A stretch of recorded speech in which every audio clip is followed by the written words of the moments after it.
warahmatullahi wabarakatuh.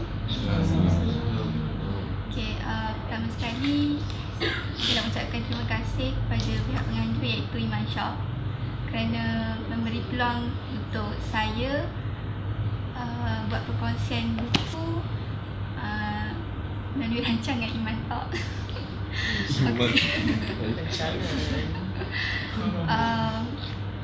InsyaAllah pada hari ini saya akan kongsikan sebuah kongsikan sedikit sebanyak mengenai sebuah buku yang bertajuk Enjoy Your Life yang ditulis oleh Dr. Muhammad Al-Arifi. Buku ni diterjemahkan semula oleh Darussalam, penerbit Darussalam.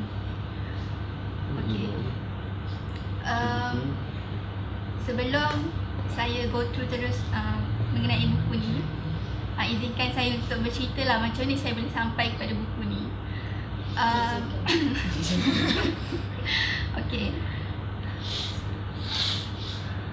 Sebelum ni saya ni macam jenis tak pandai sangat nak cakap dengan orang. Even waktu kerja dengan tak adalah kerja waktu tolong mak dulu, contohnya nak hantar surat kan kalau ataupun saya kena tulis orang kan dekat kaunter tu, saya tanya mak nak baca macam mana, mak kata tanya je lah orang kaunter tu kan. Tu saya macam tak nak, takut. Bagi saya macam nak tanya orang untuk macam ni nak nak isi borang dan hantar ni kan. Waktu tu bagi saya benda tu pun satu benda yang besar lah.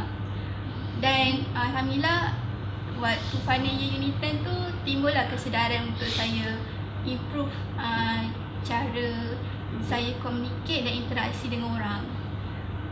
And then saya tanyalah seorang komen saya ni, Masya Allah dia memang sangat hebat lah dalam seni manusia tu, memang sangat hebat. Dan saya pun banyak belajar dari dia.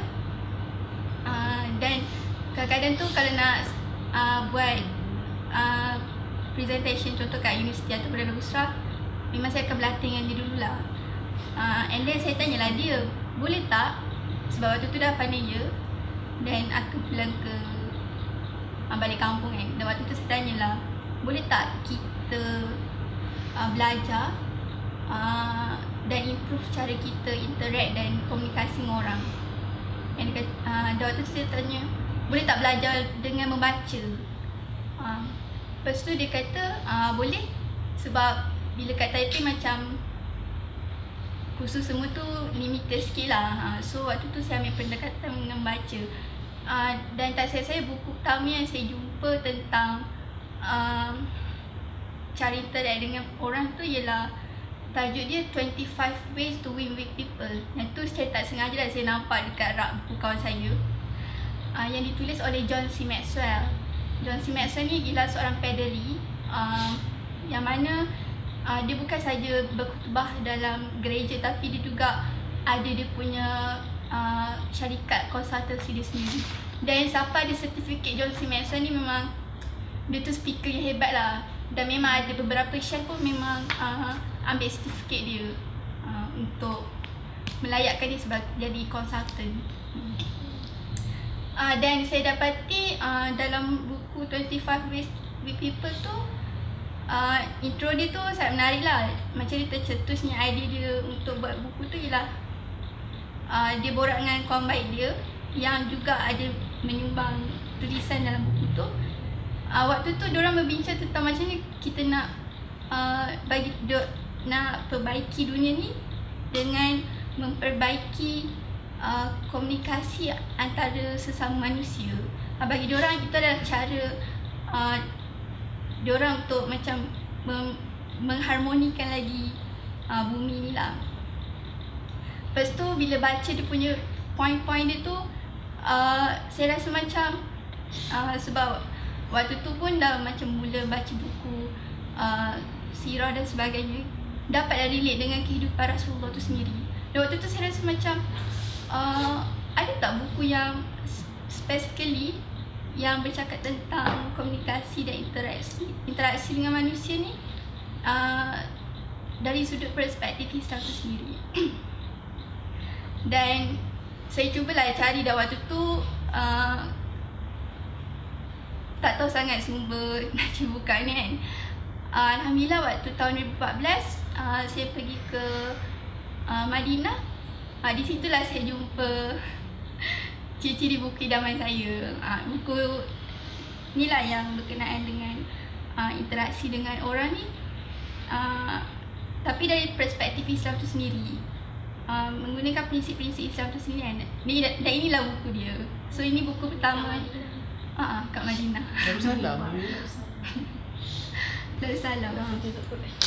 Kisah suka baca. Dah waktu tu masih macam orang atas apa nak beli kurma jubah, dia ni cari buku. Alhamdulillah jumpalah buku ni. Kalau baca tentang buku ni, penulis dia nama Dr. Muhammad Al-Harithi. Dia ni ialah seorang scholar dan lecturer di Saudi Arabia. Dia ni ada keunikan dalam berbicara lah, dalam berbicara sama ada secara individu, berkumpulan ataupun depan orang ramai. Dan dia memang mengajar orang jugalah macam mana nak communicate dengan baik, communicate interaksi dengan baik. So macam mana dia boleh tulis buku ni? Waktu umur dia 17 tahun, dia baca sebuah buku yang ditulis oleh Dale Carnegie, yang bertajuk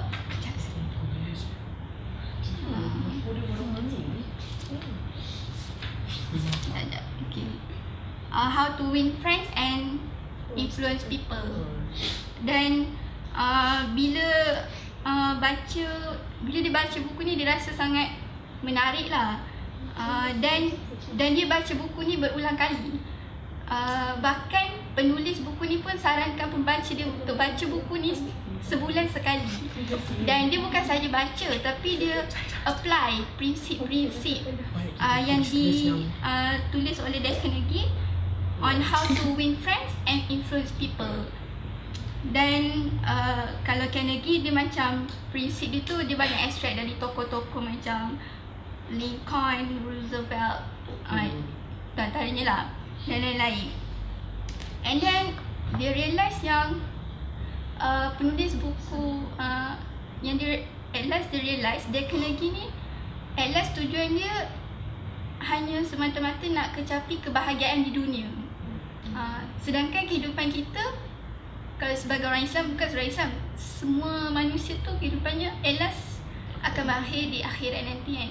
Dan waktu tu dia wonder lah, kalaulah Dale Carnegie ni faham Islam kan, tentu dia at last dapat kecapi eternal happiness kan, kebahagiaan yang abadi.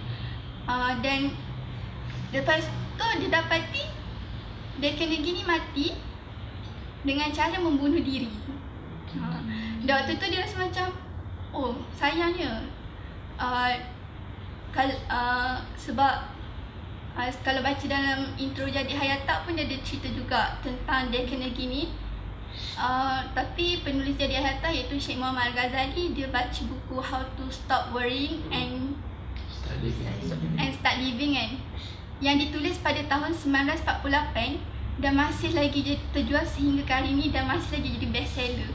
Dia bukan million dah, dia multi-billion copies dah terjual lah. Dan dia bukan ada satu tajuk, banyak tajuk. Kalau bagi kedai buku tu memang ada satu rak tu memang Dale Carnegie saja. Dan tapi at last rugilah kan. Benda yang kita rasa sangat bermanfaat pada kita, tapi tak memberi manfaat pada dia lepas dia dah mati tu kan. Lepas tu sejak pada tu dia mulalah buat research dan discover tentang kehidupan Rasulullah, para sahabat dan juga anekdot dari tokoh-tokoh Islam. Kemudian daripada situ dia mula menulis yang mana dijadikan rujukan kisah sirah Quran dan hadis tu, concern dia ialah tentang seni berinteraksi dengan manusia. Dan cuba teka dia ambil berapa lama untuk tulis buku ni? 5 tahun. 5 tahun. 20 tahun. Kalau ayat marketing dia bukan setahun, bukan 2 tahun, bukan 3 tahun, tapi 20 tahun. Oh my god. 20 tahun in a serious study. Okay. Dan apa? Dia kata walaupun Allah merezekikan dia untuk menulis banyak lagi buku dan terjual beratus ribu, tapi ini adalah buku paling digemari dia lah. Dan dia pun dia kata kat sini, I wrote with ink blended with my blood. I poured out my soul and squeezed out my memories as I wrote these lines.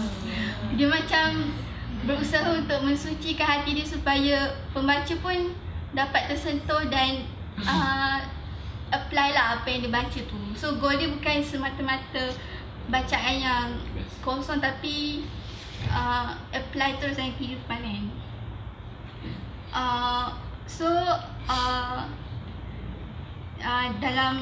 Dalam buku ni ada 88 topik. So yang menariknya, buku ni dia punya pengajaran tu dia banyak ambil dari hadis sirah, sirah, sejarah Islam dan juga pengalaman dia sendirilah sebagai orang yang banyak konsult orang dan bagi ceramah dan sebagainya. Lepas tu dia pernah lah cerita pengalaman dia. Ada sekali tu ada seorang lelaki ni call dia. Lepas tu tanya, apa hukum sekiranya kita bunuh diri? Lepas tu dia macam sorry, saya tak faham lah awak tanya apa ni kan. Dia lah tiba-tiba call tanya apa hukum bunuh diri kan. Lepas tu kan soalan saya dah jelas, apa hukum bunuh diri? Dia cakap dalam keadaan yang marah jugalah. Lepas tu dia jawab, oh, it is recommended. Lepas tu lagi tu macam, what? Lepas tu dia macam dia kata, okay, apa kata kita jumpa dan cakap macam mana cara terbaik untuk bunuh diri. Lepas tu dia macam, so lelaki tu macam senyap sekejap. Lepas tu dia kata, bila dia senyap, lepas tu Syekh tu tanya dia balik. Dr. Muhammad tanya dia semula, kenapa nak bunuh diri? So dia pun luah lah, dia cakap, saya tak ada kerja, saya cuba cari kerja banyak tapi saya tak dapat. Terus saya rasa orang tak sayang saya, dan saya rasa saya ni memang orang yang gagal lah. Saya rasa saya dah tak ada harapan dah untuk cemerlang dalam apa-apa bidang pun. Dia pun ceritalah bukti-bukti yang dia ni adalah seorang yang gagal kan. Lepas tu cerita tu berhenti sampai situ lah. Dan waktu tu dia kata, kenapa kita perlu kenapa kita perlu rasa inferior sampai macam tu sekali? Kenapa kita perlu rasa yang kita ni macam dah tak ada harapan lah untuk perbaiki akhlak kita dan sebagainya kan. So dia kata, kenapa dia bagi satu perumpamaan, kenapa kita rasa kita tak boleh nak naik sampai ke puncak bukit yang seperti mana orang lain dah sampai. Kiranya macam kita ni banyak, kenapa orang lain buat, kenapa orang lain boleh buat, tapi kita tak berusaha pun untuk buat benda tu. So dia kata buku ni tidak bermanfaat bagi orang yang rasa ini memang nature aku, yang mana inilah aku, inilah cara aku bercakap, inilah cara aku interaksi dengan orang, dah tak boleh ubah dah. Lepas tu dia kata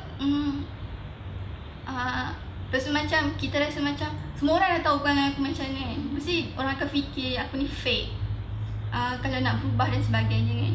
So bagi dia kata itu bukan satu akhlak yang baik lah untuk kita ni. Lepas tu, and then saya nak kongsikan satu tajuk ni lah. Tajuk dia ialah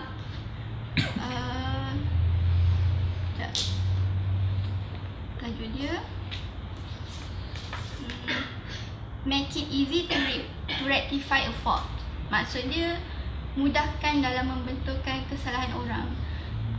Dalam topik ni dia ada cerita 2 kisah, tapi saya paling ingat kisah ni lah sebab dia cerita tentang waktu Aisyah difitnah. Kita tahu kan, waktu Aisyah difitnah tu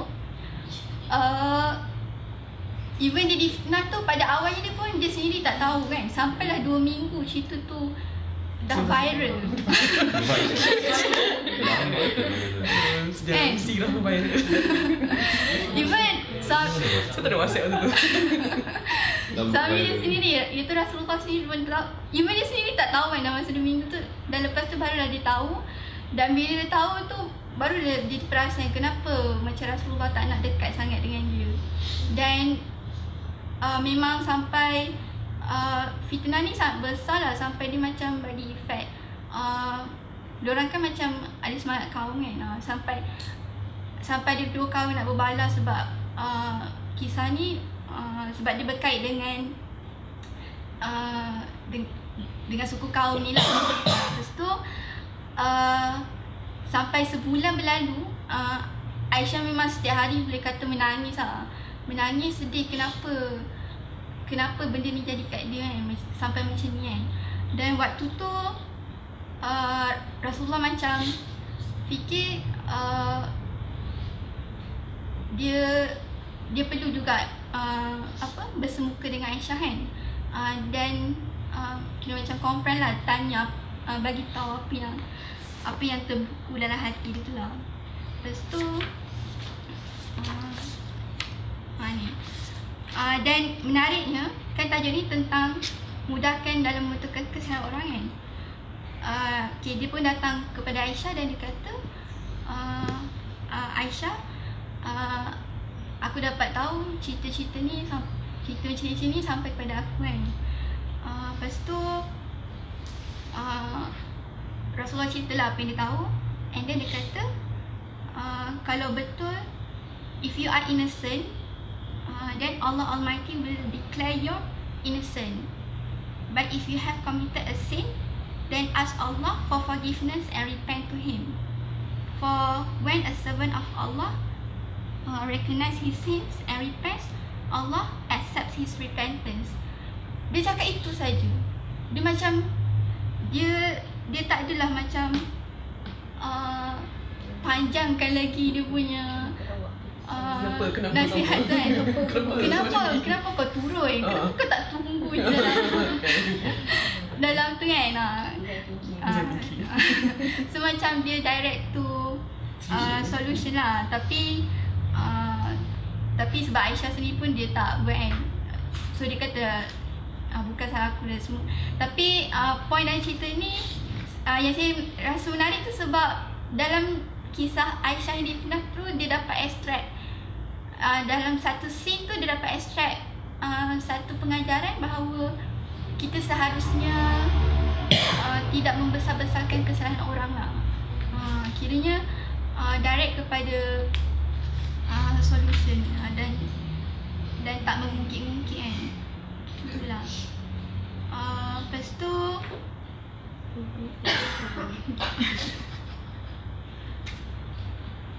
okay, kemudian sekejap lepas tu ini ada kaitan juga dengan tadi, tapi yang ni get rid of problems. Yang ni kisah yang dia ambil tentang ada satu hari tu Rasulullah balik rumah. So dia lapar, dia tanya, ada tak makanan kat rumah ni? And then dia, lepas tu orang kata tak ada. So dia kata, okay, kalau macam tu tak apalah, aku puasa. Dia macam tak membebel panjang lah. Kenapa tak masak?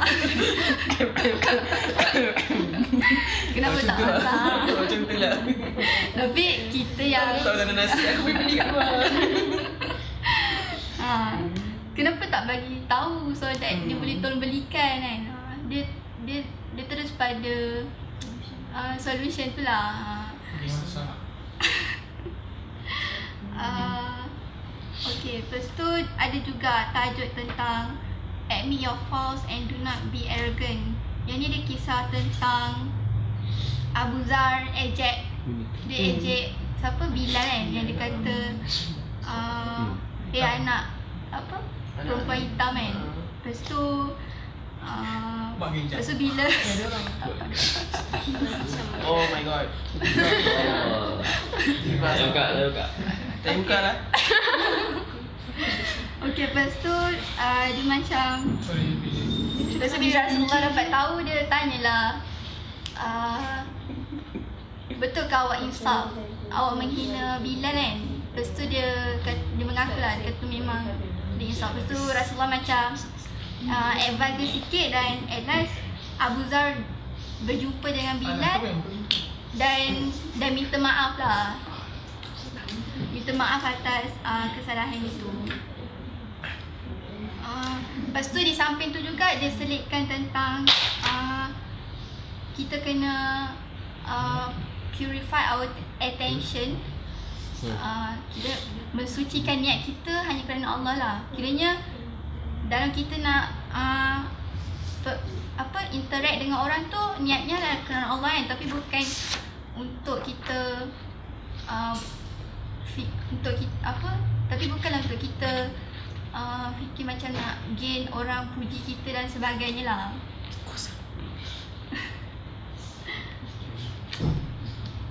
Wow. Atas. Dan sekejap. Kenapa saya kena baca tu?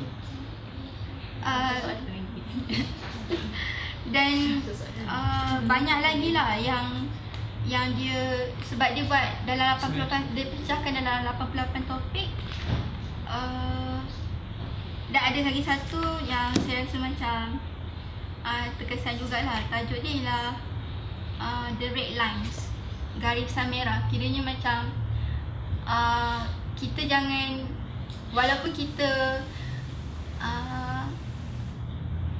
kita ada kawan baik dan macam dia kenal kita kenal dia, tapi jangan sampai bergurau berlebihan sampai menyakitkan hati dia.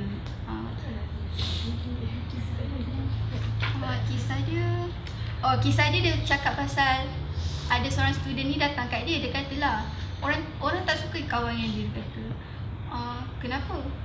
Entah, saya bergurau dengan diorang tapi diorang tak suka saya. Diorang tak suka cara saya gurau tu. Tapi dia rasa waktu tu cara dia gurau tu betul. Dia tanya, apa yang awak gurau kan? Dia kata, kalau orang bersih saya akan cakap, celakalah awak. Macam may Allah curse you, macam tu lah. Lepas tu saya tu macam, oh macam tu yang dia rasa. Mungkin sebab dia cakap dengan kawan, orang yang rapat dengan dia tu kan. Dan bagi dia rasa okey. Ya, saya rasa ada satu tajuk tu dia pasal dia tentang tentang meninggalkan perbalahan. Dan dalam tu dia recite hadis yang sekiranya kita tinggalkan perbalahan, walaupun kita tahu yang kita akan menang, Allah akan sediakan rumah kan, rumah di syurga. Dan kenapa kena baca buku ni? Sebab dia memberi kita satu inspirasi dan motivasi lah. Kenapa kita perlu berinteraksi dengan orang dengan baik kan? Tak kisahlah dengan siapa pun. Dan sebenarnya hadis-hadis yang berkaitan dengan interaksi dengan manusia tu bukan sahaja apply orang yang sebayang kita, bahkan untuk kanak-kanak pun. Untuk kanak-kanak dan orang yang lebih dewasa dari kita kan. Ataupun kalau kita macam kalau saya sebagai kakak dengan adik-adik saya kan. Dan dia juga ada tajuk berkenaan jangan jadi diktator. Apa lagi? Saya baca tajuk dia lah. So do not criticize And then dia cakap juga tentang humbleness, and then keeping a secret, self torture tu, yang tu dia macam cakap tentang sekiranya kita buat salah, jangan sampai kita torture diri kita dengan teruk lah. Kiranya cubalah untuk come out dengan solution. Dan banyak lagi lah kisah-kisah yang menarik yang ada juga ada juga topik yang dia cakap jangan buat macam ni, sepatutnya cakap macam ni, macam tu lah. Dan selain buku ni saya pernah juga baca buku tulisan dia juga yang bertajuk Story of Restraint. Story of Restraint tu kan menahan kan. Buku tu nipis je, dia bercerita tentang mulut lah, kiranya akhlak mulut kita. So yang saya nampak dia banyak tulis buku yang berkaitan dengan akhlak lah. Dan sebenarnya buku ni buku ni mudah nak hadam, tapi susah nak apply.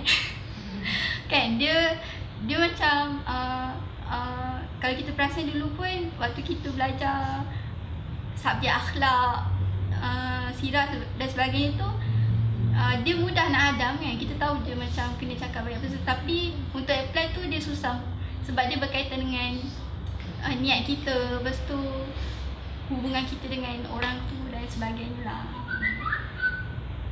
Dan itu saja untuk perkongsian hari ni, dan saya ingin tutup dengan ayat-ayat yang saya dapat dari buku ni lah, dan saya compile jadi puisi. Mantap. Tapi tulisan dia tulisan dari Dr. Muhammad Alifi lah, yang saya hanya sampaikan saja. Saya mulakan. How often is it that we see those people who are loved by everyone? Many long to meet them and be in their company, but do you not wish to be one of them? Why be content at being amazed by such people all the time? Why not try to be amazing yourself? Replace the frown of your face with a smile, depression with cheerfulness, miserliness with generosity, and anger with perseverance. Turn your calamities into occasions of joy and your faith into a weapon. Keep calm and enjoy your life. Ada 5.